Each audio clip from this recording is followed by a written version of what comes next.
Eu comecei ontem falando de Rubem Alves, não foi? Rubem Alves é um grande ídolo meu. Ele sempre falou que o professor, a função do professor é causar espanto.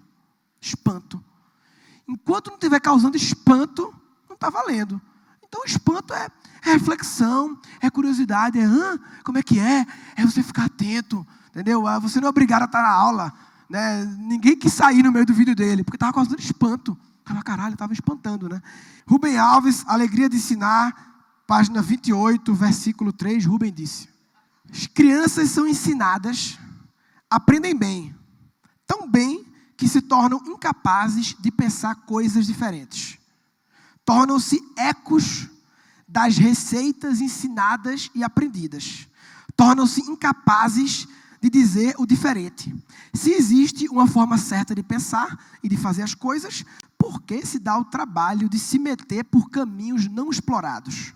Basta repetir aquilo que a tradição sedimentou e que a escola ensinou. O saber sedimentado nos poupa dos riscos da aventura de pensar. Senti isso muitas vezes tentando pensar com a minha filha problemas de matemática. O que me impressionava era a recusa dela de pelo menos considerar a possibilidade de que o mesmo problema pudesse ser resolvido por caminhos diferentes. Ela havia aprendido que há uma maneira certa de fazer as coisas e que caminhos diferentes só podem estar errados. A conversa era sempre encerrada com a afirmação: não é assim que a professora ensina. Porque lá no final existe o gabarito, que é o conjunto das respostas certas. E aí, ao aprender as respostas certas, os alunos desaprendem a arte de aventurar e de errar, sem saber que, para uma resposta certa, tem milhares de tentativas erradas que têm que ser feitas. Espero que haja um dia em que os alunos sejam avaliados também pela ousadia de seus voos. O Rubem Alves, tudo que ele fala é foda, né? E eu achei interessante que ele fala da experiência com a filha dele, né? Resolvendo tarefa de casa. E como essa experiência de ver a filha, né, pequenininha, dentro do quadrado da escola, provavelmente impactou, porque filhos mudam tudo, né? Filho é foda. O bagulho do filho, o cara que inventou filho é gênio. O cara que inventou um bagulho que realmente muda, sabe? E deve ter impactado a vida dele, porque Rubem Alves não nasceu falando sobre educação. Ele era teólogo, filósofo, várias coisas, e o caminho dele mudou para falar de educação. E é legal, porque eu que tenho filho, quem sabe como filho muda. E, para continuar falando sobre isso, eu queria que você recebesse no palco, com muito carinho, a filha de Rubem Alves, Raquel Alves, por favor.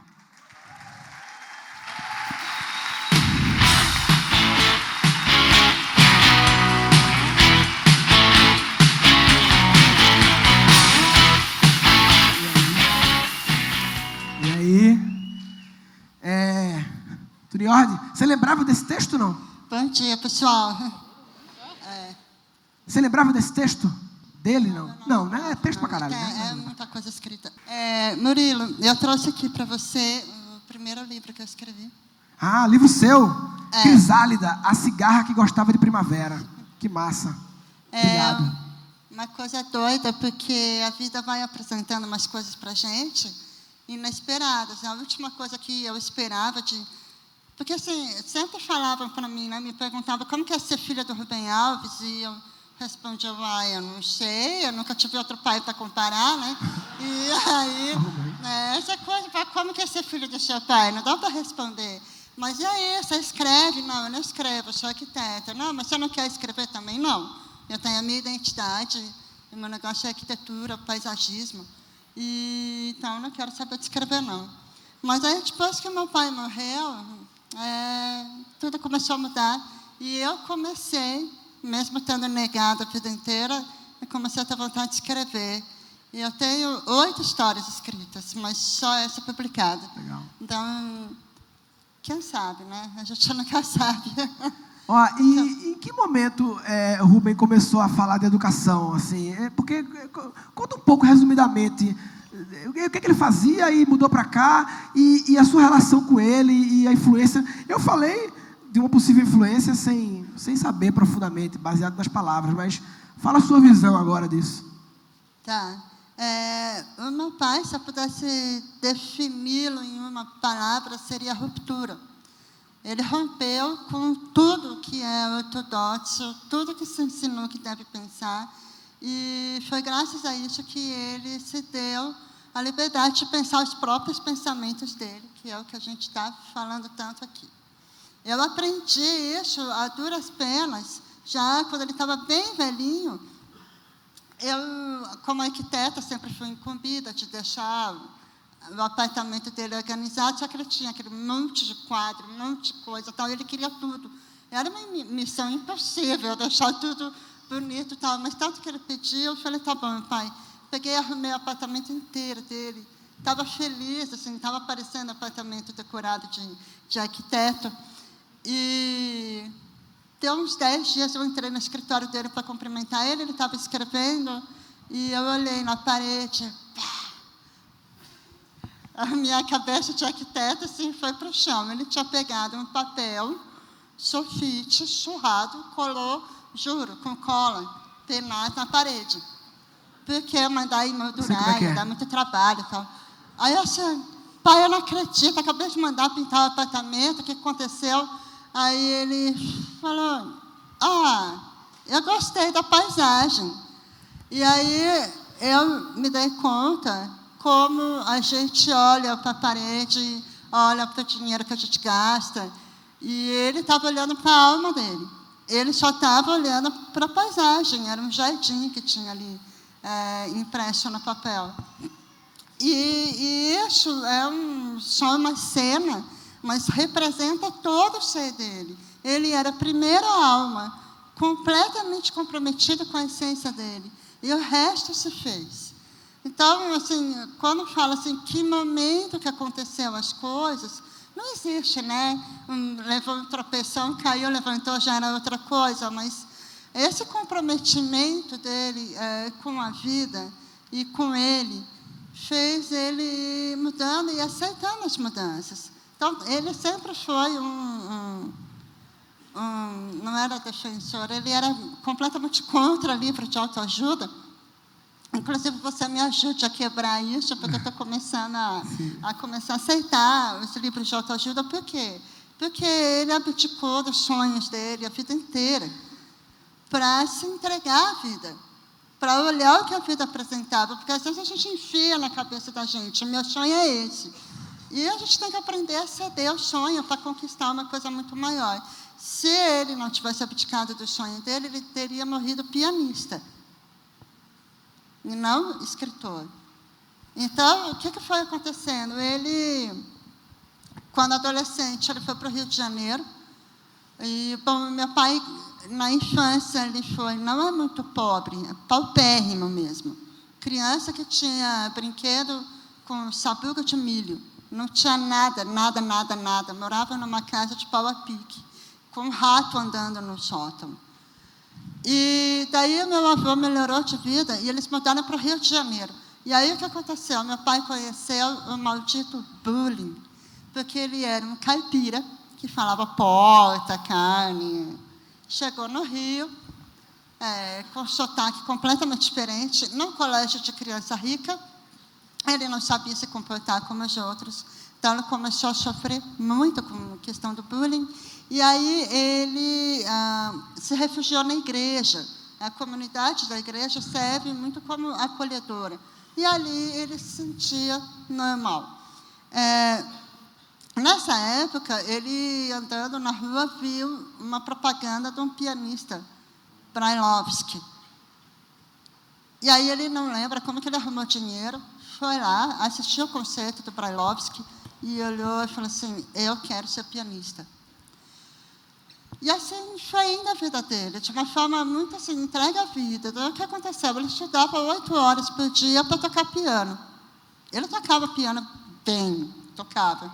Eu presenciei isso. Mas não era o suficiente para ser pianista. Tanto que, da cidade que meu pai nasceu, que chamava Dores da Boa Esperança, hoje chama Boa Esperança, nasceu nessa cidade o Nelson Freire, que hoje é o pianista número 1 do mundo. E aí, então, eles estavam ali no Rio de Janeiro, meu pai estudando sem parar, toca a campainha, ele foi abrir a porta, era uma senhora, com um filho de 4 anos de idade. A menina entrou, sentou no piano e tocou a partitura que meu pai estava se matando de estudar. Era o Nelson Freire. E eles estavam recebendo a visita ali da conterrânea. Bom, e aí meu pai percebeu que esse troço aí não é para mim, não, né? Eu estou preocupado com o meu sonho do pagode agora. Aí, ele pegou, mas como ele já estava ligado com a igreja, decidiu que ele queria ser pastor. E foi para Campinas, que é onde eu moro, fazer o seminário. E quando chegou a ditadura militar, ele naturalmente foi perseguido, porque ele não era ortodoxo. E então ele teve que fugir do Brasil e foi para os Estados Unidos. Já era casado com minha mãe, meus 2 irmãos mais velhos eram nascidos e foram para lá. Então foi lá que ele fez o doutorado e que ele então ficou sendo consagrado como o precursor da teologia da libertação. Aí voltaram para o Brasil, um tempo depois, em 74, ele entrou para a Unicamp, porque a coisa foi indo assim, ele não começou bem de vida. Meu pai vendeu uma enciclopédia na rua, batendo de porta em porta. Né? Daí a coisa vai acontecendo, ficou conhecido nos Estados Unidos, daí volta, aí não era conhecido aqui, que adianta ser conhecido em outro país e não ser aqui. Então, aos pouquinhos, ele foi conquistando. Então, um amigo dele dos Estados Unidos falou, olha, tem uma universidade no interior de São Paulo precisando de professor. E ele falou, claro. Então, ele foi, começou a dar aula em Rio Claro. Daí, pela fama dele em Rio Claro, aí ele foi convidado para entrar na Unicamp, em Campinas. E aí, no ano seguinte, eu nasci. E aí acontece o grande divisor de águas da vida do meu pai. E o meu pai já tinha uma vida, digamos, formada, convencional. Minha mãe tinha entrado na faculdade, que os meus irmãos já eram adolescentes. E eu sou de uma época que a surpresa, né? Se é menino, se é menina, fica tudo para a hora do parto, mas as surpresas ruins também. E como vocês perceberam desde a minha primeira palavra, eu tenho lábio leporino. Foda-se. Mas é uma coisa de... Tem que assumir isso, porque está na cara, não é uma coisa que eu posso esconder. E...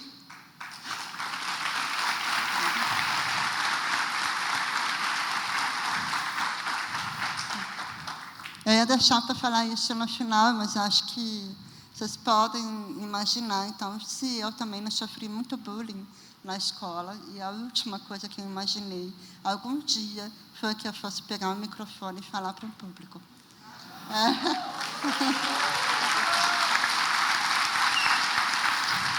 Obrigada. Então, aí o que aconteceu? Meu pai ficou naquele estado de choque, que não sabia nem o que era lábio leporino, nem como tratar. Era uma época que não tinha internet. Eu acho que a gente tem que voltar um pouco no tempo para tentar dimensionar como as informações demoravam para chegar. Né? E, então, eu fui operada com menos de 24 horas de vida, ali na maternidade mesmo. E enquanto meu pai esperava na sala de espera da maternidade, ele percebeu que o que ele fazia não ia me ajudar. Ele viu que eu ia ter que lutar para viver, que a vida não era uma coisa pronta para mim, que eu ia ter que lutar e que ele ia ter que lutar comigo. E de que forma que ele percebeu que ele ia ter que lutar comigo? Colocando beleza dentro de mim. Era assim que ele concebeu que a vida para mim ia valer a pena. E aí ele percebeu que da forma como ele fazia e produzia não ia adiantar nada. Que até então ele era um acadêmico que escrevia em terceira pessoa, né, que a gente não pode assumir a opinião no universo acadêmico. E é uma questão de linguagem. Eu estou falando aqui em português e vocês estão entendendo porque vocês falam português. Para entrar na minha alma, que o universo sensível só funcionaria se ele escrevesse sensivelmente. Trabalho acadêmico não ia funcionar. Então, ali, na sala de espera da maternidade, ele decidiu que ele ia começar a escrever com o coração. Então, junto comigo, nasceu, sem eu saber, nasceu um escritor também. E tanto essa verdade que ele só não foi um desajuizado. Ele esperou 5 anos, defendeu a livre docência dele na Unicamp, o que na época representava: quem é livre docente não pode mais ser demitido. Agora eu posso. Então, foi quando a Unicamp começou a ficar profundamente incomodada com a presença do meu pai, porque ele começou a falar de verdade as coisas que ele pensava. Então, aí ele começou a escrever histórias para mim, que nessa época eu já tinha uns 7 anos. E se olhar ali em 82, 83, que dá uns 2 anos depois da defesa da livre docência dele, saem 10 livros de uma vez. Imagina, aquilo tudo estava fervilhando, pronto, ele estava só esperando o momento certo para eclodir. E aí começou. E foram várias histórias. Tanto para criança, daí ele também começou a criar coragem para contestar a educação. Porque o que acontecia, a sala de aula dele, acho que o Murilo, isso aqui é uma sala de aula, de certa forma, um convite. Claro. A sala de aula dele é que nem a sua, assim, lotada de gente. E os outros professores se incomodavam, porque vinha gente das outras salas de aula, sentava no corredor, embaixo da carteira, para assistir ele. Mas por quê? Porque o compromisso dele não era com o sistema, era com a pessoa. Então, está sempre preocupado se o que ele está dizendo faz sentido para a vida da pessoa, se aquilo vai melhorar. E não tem nada que concorra com isso. Vamos combinar, gente? Não tem conteúdo que concorra com aquilo que faz bem para a alma da gente. Enfim, então a vida dele foi seguindo assim, aí ele se aposentou, se tornou psicanalista, e aí, depois da aposentadoria, ele começou a rodar o Brasil, e fora do Brasil, dando palestra. E, enquanto isso, eu cresci, me formei arquiteta, e comecei a trabalhar com paisagismo. A vida inteira sendo questionada se eu não ia seguir os passos do meu pai, eu sempre negando. E a vida inteira também sendo questionada de, por que você não aproveita carona no nome do seu pai para alavancar seu escritório? Eu falei, não. Eu alavanco meu escritório por conta própria. E aí o que aconteceu? Eu fui vendo a idade chegando no meu pai. E aí, quando eu fui vendo a idade chegando e ele começando a viajar mais na imaginação do que de avião, sozinha, sem que ninguém me dissesse, eu comecei a assumir para mim mesma que eu tinha que cuidar da obra dele, que eu ia parar de negar. E foi comigo que começou, então eu é que vou continuar. Porque quando ele me questionava, eu falava, você tem 3 filhos, por que você não questiona os outros? O que eu não via é que a coisa era comigo. Tinha começado comigo, eu é que tinha que continuar. E, então, em 2012, a gente fundou o Instituto Rubem Alves, que eu ainda não sabia direito para que ia servir, eu só sabia que eu tinha que fazer alguma coisa. Vai lá e faz. Exatamente. Fundamos um instituto, tinha uma diretoria cuidando do instituto, e eu fiquei ali, metade arquiteta, metade instituto. Vida de puta, que a gente chama. Até parece que funciona, né? Mas, depois disso, meu pai morreu em 2 anos. E olha que louco. O instituto era uma sede administrativa apenas, não tinha nada. Era um lugar que eu ficava chamando meu pai, azucrinando a cabeça dele, para ele me falar sobre as obras, me conta a história da história. Eu tinha que me capacitar, e o único professor que eu tinha era ele. Eu tinha que correr contra o relógio. Mas eu tinha muita vontade de fazer uma homenagem a ele. Aí, enquanto paisagista, eu todo ano participava de uma mostra de paisagismo lá em Olambra, não sei se vocês já ouviram falar, que é onde tem a maior exposição de flor do Brasil e é a única exposição de paisagismo do Brasil. E eu peguei e fiz um jardim para ele. E eu sabia que ali o mundo ia começar a me reconhecer como filha e que eu estava me colocando como filha. Ali eu tinha começado a parar de negar. Entreguei o presente para ele. E um ano depois, eu entreguei uma nova sede do Instituto sem ele saber. Ele já estava bem velho, ele dormia, eu ia lá no apartamento dele, roubava os... daqui o prêmio Jabuti, daqui seus diplomas, fui roubando, ele não foi percebendo, e eu montei o Instituto. E eu chamei ele, falei, na sexta-feira vai ter uma surpresa à noite, você se arruma bem lindo. E aí, então, ele foi sem saber. E recebeu no Instituto, uma casa ali com a devida homenagem. E aí ele faleceu 50 dias depois. E quando ele faleceu, eu tive a nítida impressão que ele estava esperando a segurança de saber que a obra dele ia ser guardada, ia ser preservada, porque ele ainda não estava seguro. Quando ele viu a casa e eu entreguei, eu que fiz, aí eu acho que ele soltou. E da mesma forma que doeu ali, quando eu nasci, doeu horrivelmente quando ele morreu. É uma dor que se faz parte da carne. E eu olhei de frente para a dor e falei, vou cuidar disso. E ali, então, da mesma forma que ele tomou uma decisão na maternidade, eu tomei uma decisão no velório. A partir de agora, eu não sou mais arquiteta. E eu vou começar a cuidar do legado dele, full time. E aí começa uma nova jornada, porque imagina a minha mãe, coitada. Eu cheguei e falei, mãe, eu vou largar a arquitetura, tá? Eu já tinha um escritório consolidado, pagava as minhas contas, gostava da arquitetura e era reconhecida como boa paisagista. Falou, eu estou largando e vou começar... mas você sabe cuidar de instituto? Não. Eu não sei. Não sei de nada, tá? Mas isso aí é só uma questão de tempo. E hoje faz 4 anos que eu não sou mais arquiteta. E hoje eu sei cuidar de instituto. Mas é uma decisão muito transformadora. Muito transformadora. E quando... É isso que é louco. Eu decidi sozinha, com todo mundo me contrariando.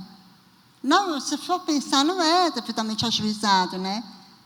Você tem uma carreira consolidada. Ajuizado é ele que é dentista, vai trabalhar metade do período como dentista, e o resto vai fazer o que ama. Mas eu larguei tudo, falei, não consigo conciliar as coisas.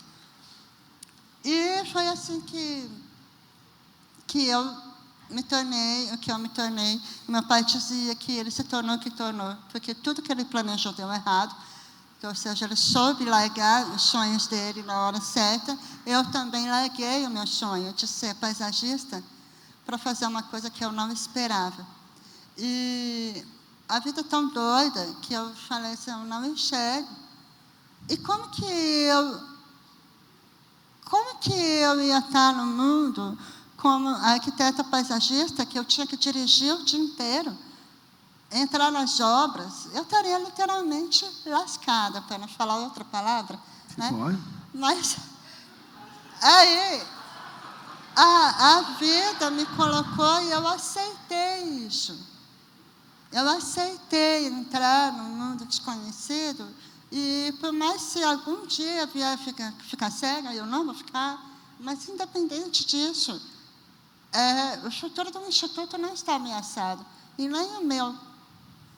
Porque agora eu tenho um rumo onde eu possa lidar com isso.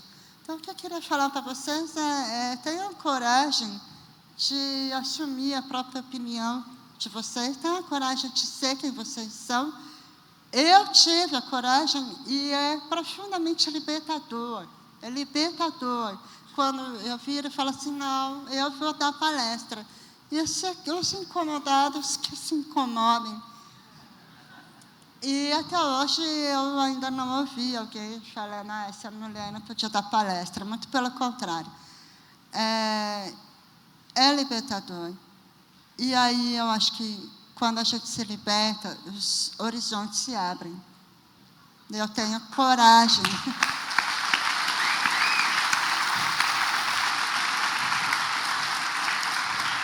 Muito bom. Raquel, eu queria te agradecer por ter disponibilizado. Pergunta para Raquel, pergunta.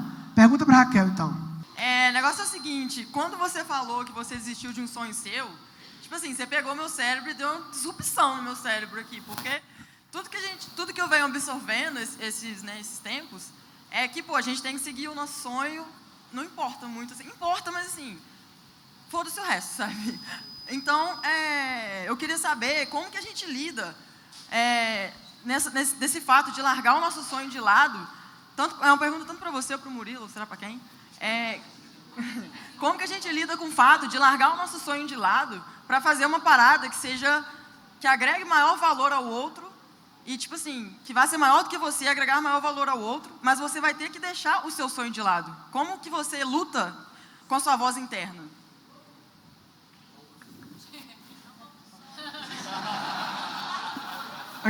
Felipe Agnone, vem cá.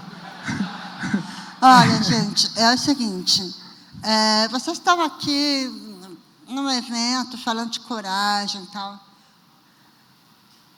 O que está sendo dito aqui, por todo mundo que passa aqui, se ficar fora de vocês, não vai funcionar. Porque vocês vão estar sempre falando, deixa eu anotar aqui o que fulano falou. Então, a vida não é uma operação matemática. Assimile aquilo que faz efeito, que faz sentido. E guarda. Ninguém aqui precisa anotar nada, porque a gente sabe que a gente não consulta as anotações da gente. Aquilo que faz sentido, a gente não vai esquecer. Então, de certa forma, como se a gente fosse um caldeirão. E fica tudo, vai ficando tudo. E chega uma hora que é natural, não é uma coisa racional. Eu vou decidir, porque um dia lá para frente eu quero ter uma história bonitinha para contar. Não é isso. Aliás, se eu tomasse alguma decisão, como que é o negócio? Se você pensar no jogo, você já perdeu, é isso? Tu joga o jogo? Tu joga também? Perdi. Não, mas é uma analogia, não dá para pensar muito. A vida não é uma operação matemática. E assimilem o seguinte, nem a vida é definitiva.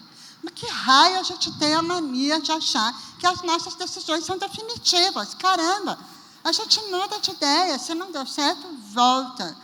Então, assim, não tem que carregar tantas, digamos, não é uma coisa austera tomar uma decisão.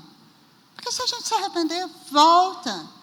Mas se não experimentar, eu vou falar, eu só sei, eu só soube que eu tomei a decisão correta 1 ano depois. Então, tem que ter audácia. Daí, se eu falasse, eu fiz cagada, tal, eu ia voltar, ia começar a ligar para cliente e reconstruir minha vida de paisagista. Tem uma frase que eu não sei de quem é, mas diz assim, siga aquela que achares que é a sua estrela, mesmo que ela te leve a um pântano. Porque se nunca a seguires, você pensará sempre que aquela era a sua estrela. Ponto. Então, o que eu tenho a dizer é, siga o seu coração sem tanta regra. O que importa na vida é a voz da alma da gente. Ouçam isso.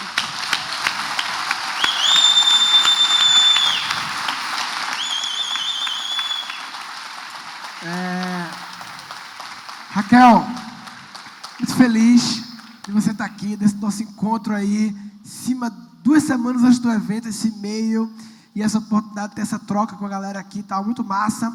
Queria pedir muita energia e para ela, a arquiteta maravilhosa, Raquel Alves. Palmas, muito obrigado.